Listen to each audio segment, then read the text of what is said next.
Basic-Tipton Horse of the Week. Featuring Basic-Tipton's Graded Stakes winning graduate of the week. Kentucky Derby winner and Fasig-Tipton yearling sales graduate Mind That Bird is off and running with the first leg of the Triple Crown. Mind That Bird was sold at the 2007 Fasig-Tipton Kentucky Fall Yearling Sale, consigned by High Clear Sales, agent and purchased by Dominion Bloodstock Agents.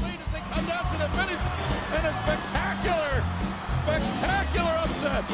Mind That Bird has won the Kentucky Derby. The son of classic winner Birdstone was 2008's Canadian champion 2-year-old with 4 wins from 5 starts in Canada, including 3 major stakes. Mind That Bird's current earnings are now at $1.8 million. Another Basic-Tipton Horse of the Week. Graded Stakes graduate. First and foremost, no one has a longer pedigree.